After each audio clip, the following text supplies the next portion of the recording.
আমাকে কখনো দেখেনি। এই মাছ ওর কাছে হচ্ছে না।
মা, তোমরা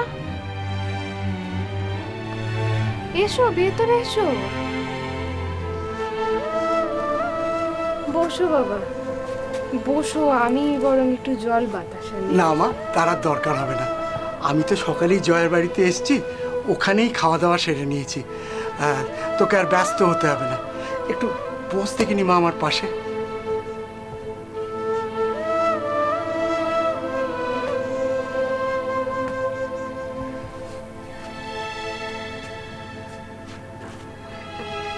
দিদি, বলছি যে বাবা তোমাকে কিছু বলতে চান। হ্যাঁ, আমরাও বাবার সাথে একমত।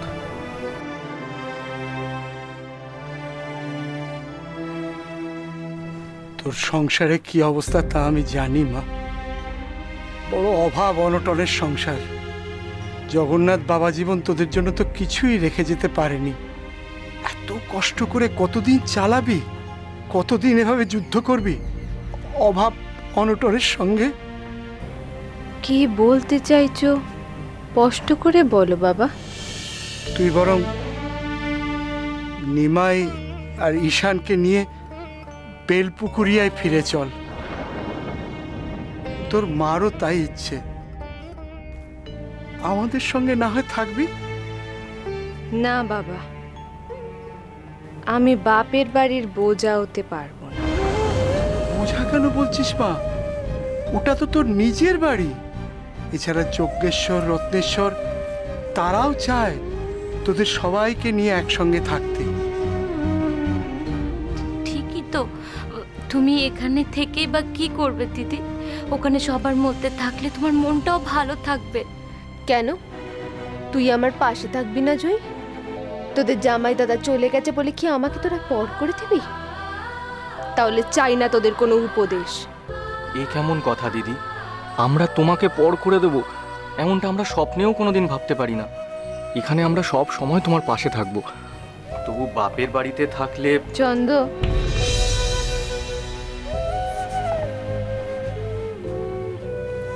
এ ভিটে আমার স্বামীর ভিটে। তিনি নিজে আমাকে সঙ্গে করে নিয়ে এই ভিটেতে এসেছিলেন। না মরা পর্যন্ত এই ভিটে ছেড়ে তো আমি কোথাও যেতে পারবো না।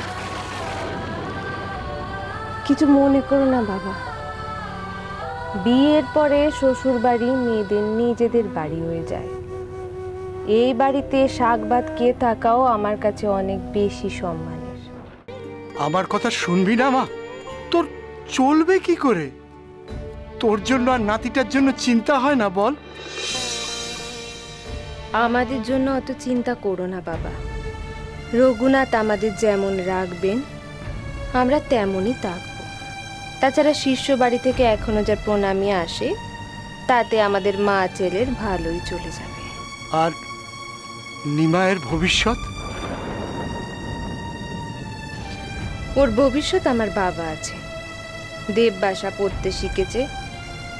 পুজো আচ্চার মন্ত্রগুলো ভালো করে উচ্চারণ করতে পারলে ওর বাবার যজমান বাড়িগুলো সব নিমাই পাবে। ভালো করে পুরুতগিরিটা করতে পারলে আমাদের আর কোনো ভাত কাপড়ের অভাব হবে না। পুরুতগিরি করব? তুই নিমাইকে পুরোহিত করতে চাস? না সচি, ওকে তুই টোলে পাঠা, ও লেখাপড়া করুক, পণ্ডিত হোক। তুই জানিস নবদ্বীপের টোল এখন ভারত বিখ্যাত, কাশীর সমকক্ষ। ও মেধাবী ছাত্র, ও টোল খুললে অনেক ভালো ভালো ছাত্র পাবে। না বাবা,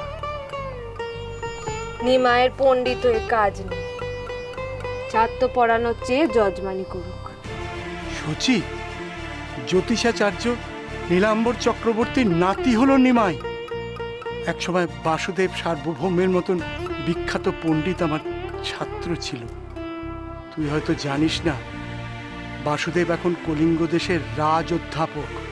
অর্থে, ক্ষমতায় ওর সমকক্ষ বিশেষ কেউ নেই সে দেশে। আর শুধু বাসুদেবের কথা বলি কেন, রঘুনাথ ভট্ট অত বড় ন্যায়শাস্ত্রের অধ্যাপক, তার কথা ভুললেও চলবে না। সেখানে আমার নাতি নিমাইকে সব মানুষ কিনা মূর্খ বলবে? তুই লেখাপড়ার খরচ নিয়ে ভাবিস না, সে খরচ চালাবে ওর মামারা। আরে ওদেরও তো কর্তব্য আছে ওর ভাগ্নের প্রতি। না বাবা, আমি মনস্থির করে ফেলেছি, নিমাইয়ের আর লেখাপড়া শেখার কোনো দরকার নেই।